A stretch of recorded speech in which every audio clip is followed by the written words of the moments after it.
Hey, everybody, we are back. And before we start today's episode, we have to settle the great beach pizza debate of 2025. I can't with you in this whole pizza thing. You are such a pretentious snob. I am guilty as charged. Well, I find the little fun details like this about New England really interesting because I'm not from there, and our listeners confirm that it is indeed a thing. The internet says it started in Salisbury Beach, and I want to know. I think you should take a trip back east and take us on a beach pizza tour. I just might do that someday. Maybe I can meet some of our listeners. Well, in the meantime, do we have questions from our listeners? Yes, we do. David wants to know about Salvatore Caruana and whether he had already been made when he was meeting with Whitey and Flemmy in the early 80s. The answer to that is definitely yes, and we don't know by whom or when. And the boys definitely had a resentment against Caruana because he had free reign and was off limits to them. Well, because he was so high up in the ranks of the mafia and was operating internationally with the full blessing of Raymond Patriarca. You know, it just dawned on me that Raymond's surnames means the patriarch, and he was the patriarch of New England. See, it was meant to be. It was destiny. Okay, a couple of more questions. Kelly wants to know when we're doing the Walpole prison episode that we promised. Okay, so let's commit to doing the Walpole episode right after New Year's when we wrap up the season because we have no excuses then. Okay, deal. And Laura wants to know why you don't use your Boston accent. Actually, she asked why we don't say Barbo. I'm going to correct this. I can't speak Barboza and Patriarca. I'm from California, so I can't even say it if I try. And Well, in all honesty, my mother was from California too, so I had that influence. The only one in my family that had a Boston accent was my aunt. And I mean, she had a really heavy Boston accent. And I went to school in Chestnut Hill. You had to keep that accent tucked away or people would look down their nose at you. And when I went to take my teaching certification, they also told us that we had to keep our regional accents in our back pocket. And remember, I don't live in the States, so I never get to speak to anyone other than you and a couple of people back home when I FaceTime or something that actually speak English. The only time you know that I'm actually from Boston, it just comes out and there's no control over it, is when I'm crossing the street and someone almost hits me in the dog and I start screaming. I'm coming back home for a visit, so maybe when I'm in my natural habitat, it'll all come back to me. yeah, I think it's also because you're trying not to swear. So, and this format, we have to slow down our speech so it sounds good and be more distinct about our speaking. True. It's hard, but I'll try to let it out more often. You are really good at mimicking, so we just got to get that loosened up. Okay, so let's get started on today's episode. It is a little on the long side, so hopefully you guys stick with us and enjoy it. The first murder victim of 1980 was 52-year-old Salvatore Sal Sperlinga on Friday, January 4th.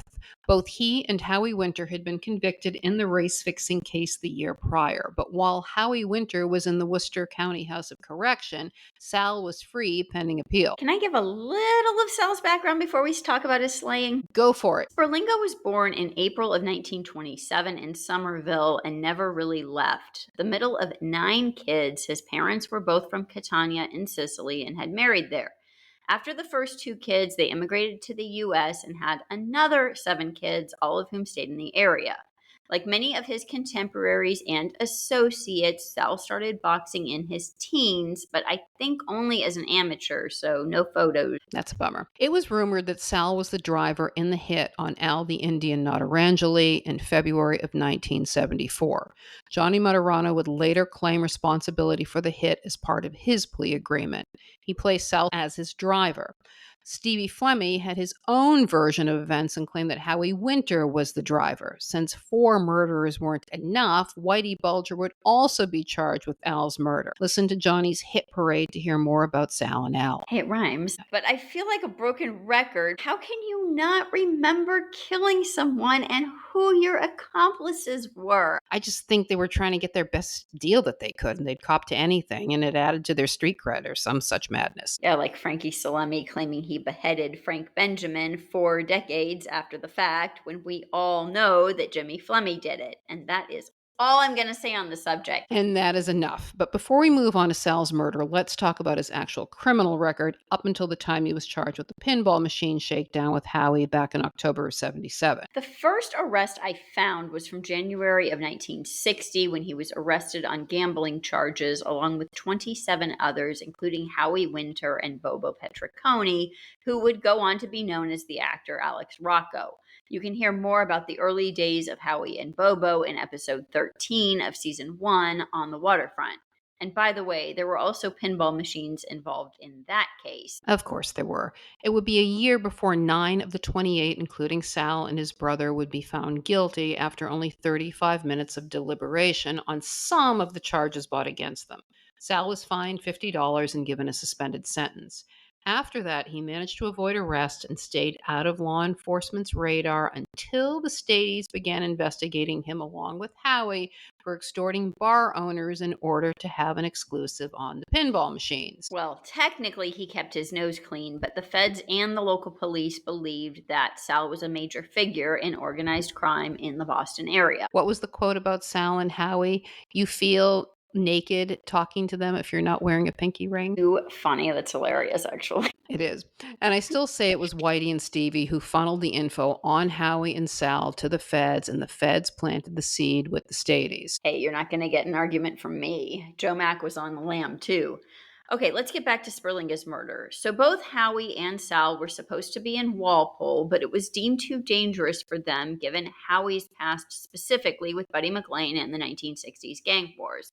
So Sperlinga was sent to the Plymouth Forestry Camp while Howie sat in the Worcester County House of Correction where he complained that he was, quote unquote, bored. Better bored than dead. Howie had gone to bat for Sal at the trial, saying that Sal was the sole support for his 82-year-old widowed mother. A slight exaggeration since, as we mentioned before, Sal was in the middle of 9 kids, all of whom lived locally.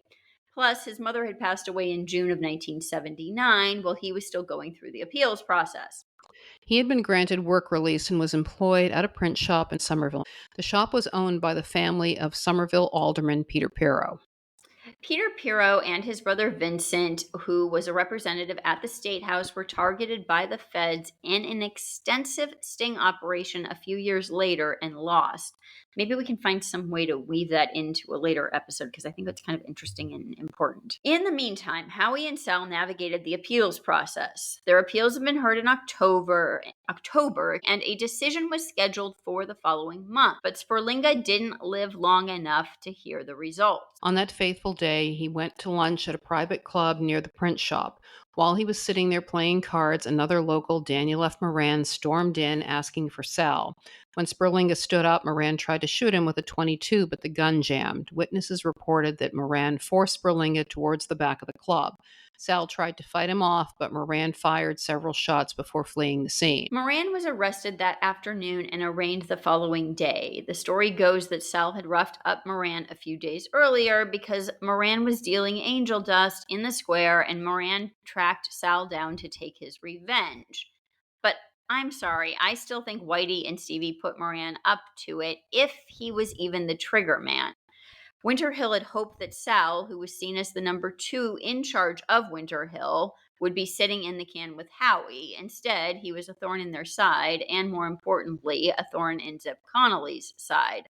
Sperlinga was aligned with Jerry and Julo, and the feds were on a campaign to get Jerry and his guys off the street. No question about that. Moran pleaded innocent the following month. The trial lasted just 2 days. Moran was found guilty of first-degree murder and assault and battery in October of 1980. He was sentenced to life in prison at Walpole with a concurrent sentence of 5 to 10 for the second charge. In his appeal, Moran alleged that the state's key and primary witness had a criminal record.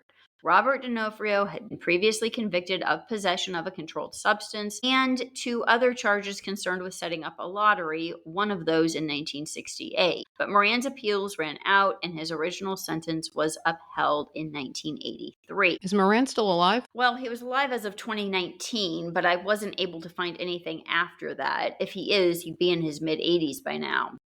And the last thing I found was a statement that Howie made to the press in 1989 when he was wrapped up with Sal's son, Richard. Quote, Sal was my partner and my friend for many years. He got killed because he tried to keep the drugs out of Somerville. We'd kick them out of the city. He didn't keep his guard up with this one punk and he got killed over it.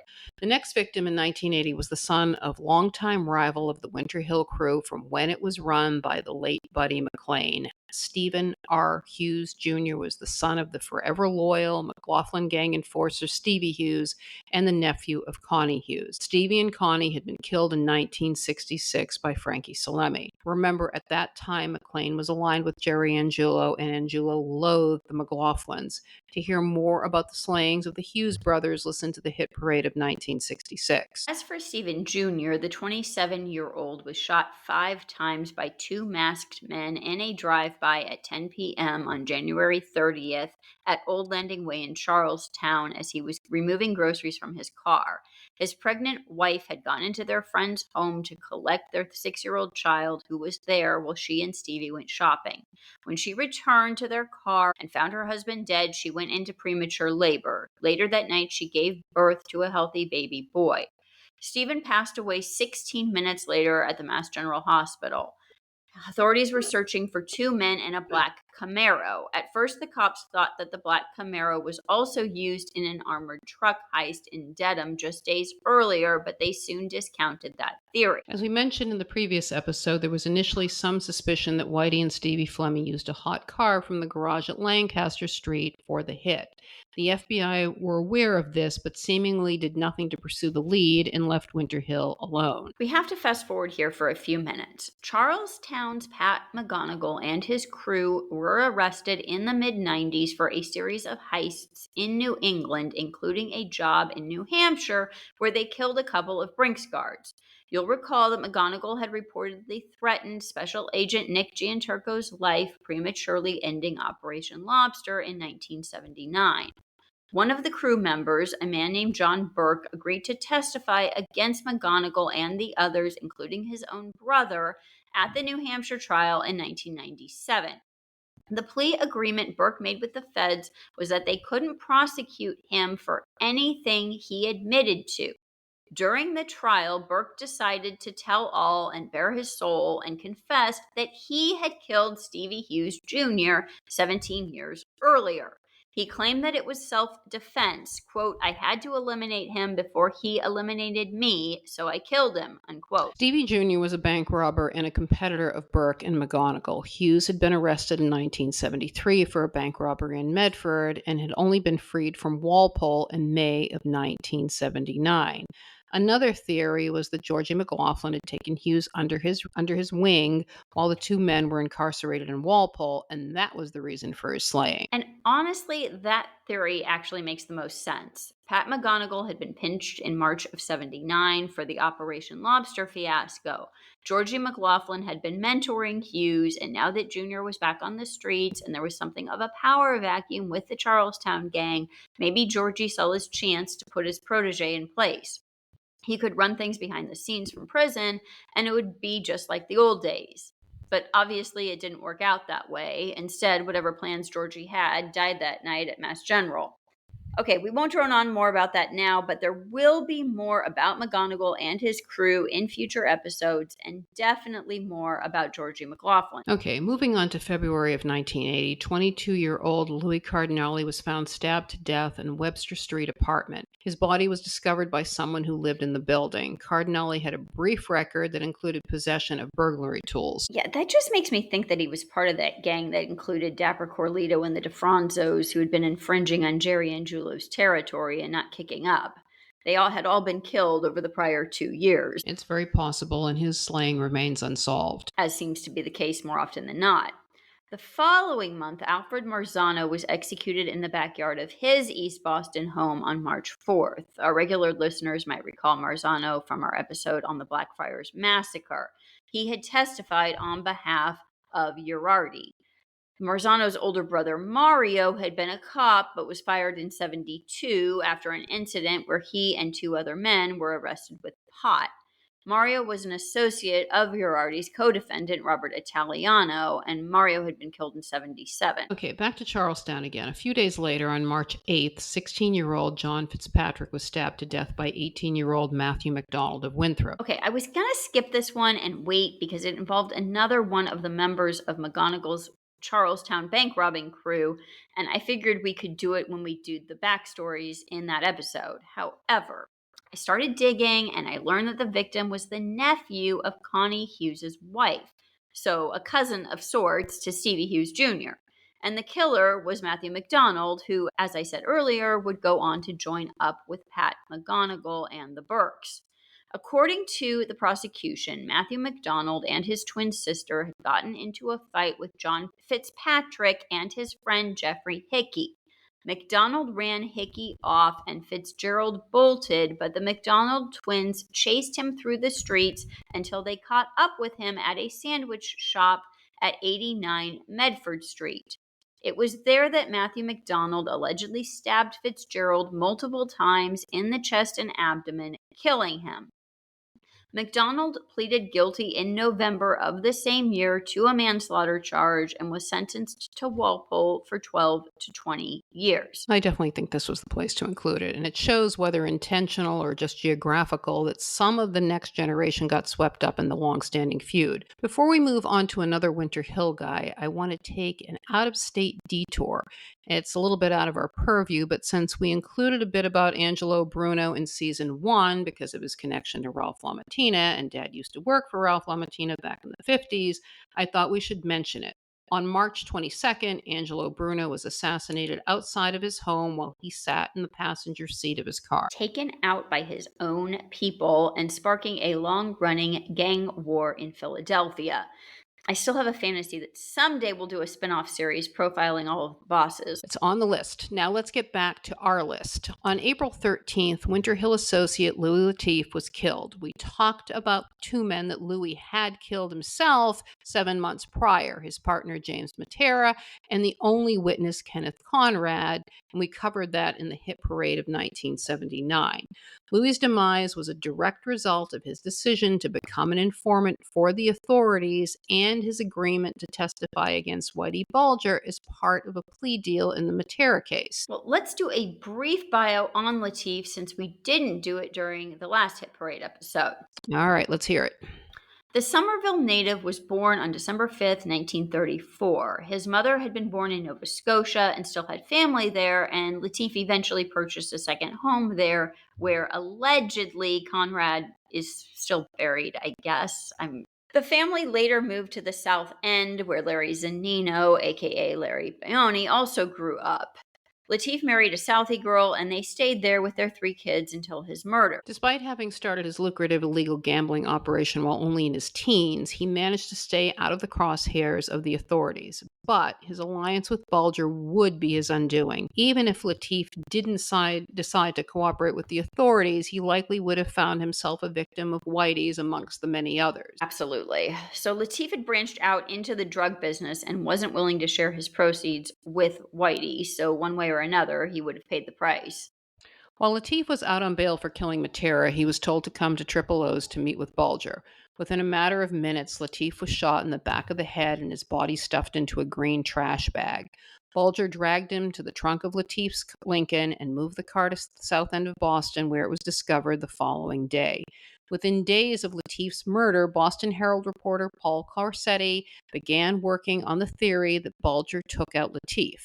Corsetti started questioning his Boston police sources about the possibility that Whitey was the killer, and he was floating the story that Bulger was meeting with the IRA at Triple O's to discuss an arms deal. Of course, it was leaked to Bulger, who was furious and went to Corsetti and threatened him. Bulger told him that he knew where he and his wife and kid lived and that he would blow fucking Corsetti's head off if he didn't back off. And I had to swear because that's what Whitey said in the quote, so don't chastise me for swearing, please. Corsetti was given round-the-clock police protection and began carrying a gun. I was totally going to chastise you, just so you know. I know you don't want us to get demonetized because I'm dropping F-bombs all over the place. Well, Anyway, we all know that it was BPD Detective Ed Walsh who ratted to Whitey. All right, especially considering what he allegedly did in the Lamonica murder case. It would be just under 2 years after Corsetti's encounter with Whitey before Brian Halloran would come forward to tell the authorities the details of Latif's murder. And we'll tell Halloran's story in the hit parade of 82. Even though the authorities knew who killed Litif, the murder remained unsolved until Kevin Weeks testified as part of his agreement and as a witness in the wrongful death suits brought against the government by the Davis and Litif families in 2009. He told the court that just before Latif's murder, he had spoken to Whitey about inviting Litif to his upcoming wedding, but didn't know where to seat him because he was such a loudmouth. Whitey told Weeks not to worry about it because he probably wouldn't show. Even with Weeks' testimony, no one was ever technically charged in the murder of Litif. As Lara mentioned, Latif's family filed a wrongful death suit against the government in the mid-2000s. At that trial, lawyer Kevin Curry testified that shortly before Litif was killed, he told Zip Connolly and BPD Detective Ed Walsh that Litif was ready to cooperate and tell all against Winter Hill. Curry said he didn't know who Connolly was at the time and assumed that he was Walsh's colleague on the police force rather than a Fed. According to Curry, Litif also told him that he was using corrupt cops at the BPD to smuggle out confiscated drugs and turn them over to Winter Hill to sell again on the street. Ed Walsh protested Curry's retelling, insisting that he was lying, but the judge said that he believed Curry and awarded Latif's family over $1 million for the pain and suffering they had endured at the government's hands. And as we mentioned earlier, Ed Walsh had a role in the investigation of the next slaying we'll be discussing, and Whitey also played a role in that case, albeit not directly in the murder, but in who was ultimately charged. Which brings us to the murder of 25-year-old Robert Lamonica on May 31st, 1980, outside of his apartment in Braintree near Faxon Park. Lamonica's father, Paul, was charged with the July 1974 murder of his business partner, Freeman Clifford, at Nantasket Beach. After shooting Clifford 5 times, he went to work on him with a butcher knife. If you want to hear more about that, listen to the hit parade of 1974. Okay, back to the slaying of Lamonica. Just after midnight on May 31st, he arrived home from his job with the Boston Water and Sewer Department. As he exited his car on Faxon Street, Lamonica was shot twice, including a fatal one to the head. 4 young men, including one named Thomas Foley, were sitting in Faxon Park drinking beer when they heard the shots ring out. Foley said that he saw the shooter run away some 180 feet from where they were sitting with a full face view, no less. Yeah, okay.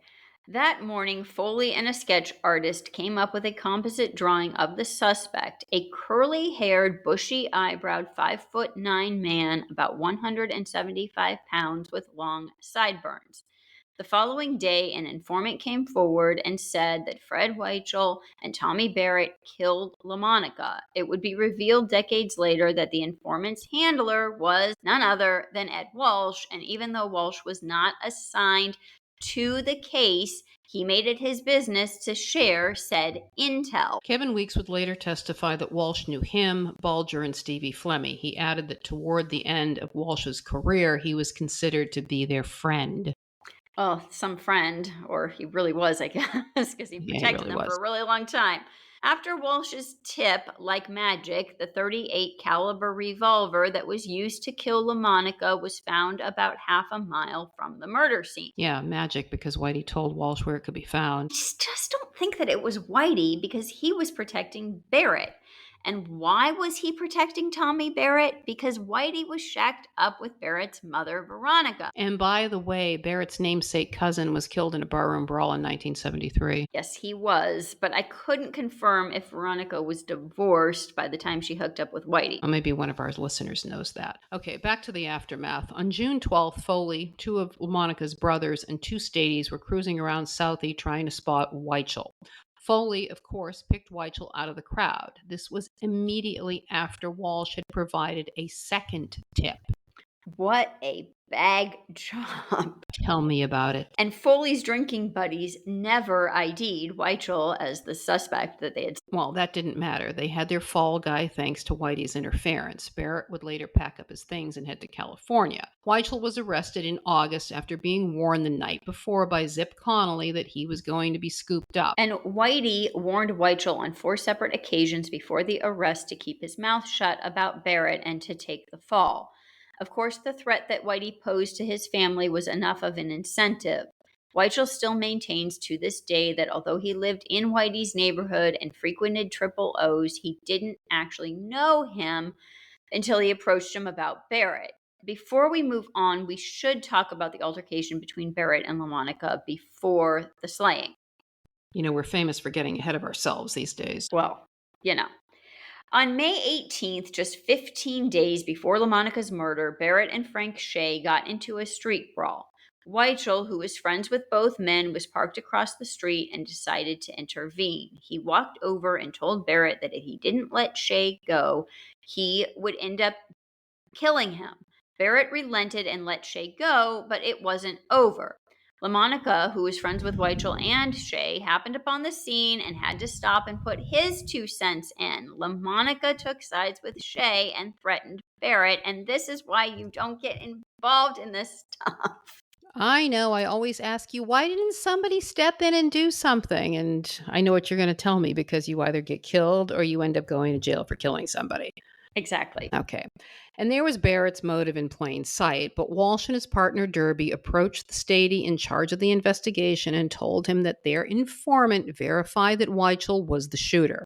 No written report could ever be produced regarding any interaction with an informant regarding Weichel or Lamonica's murder. Again, we all know Whitey Bulger was the so-called informant, and everyone in Southie knew that Whitey's woman's kid, Tommy Barrett, pulled the trigger. Well, everyone except Sprague. He testified to the grand jury regarding all of the bogus intel that he believed was real, and Weichel was indicted. The case went forward. At trial, the eyewitness Foley stated that Weichel was shorter and thinner than the man he described to the sketch artist, and that his nose and eyebrows were completely different. Yeah, because it was a sketch of Rocco Bolero. Bolero had been transferred from Walpole to Bridgewater the previous year and received furlough permission. But he failed to return from his 12-hour furlough, and the authorities had no way of contacting him. He was supposed to be going to visit his wife, although nobody seemed to know her home address except that it was, quote, in the Brockton area, unquote. Longtime listeners will recall that Rocco Bolero was serving a life sentence for the shootout with the cops that took place in '63 that ended in the tragic death of Toby Zimmerman Wagner and her baby boy.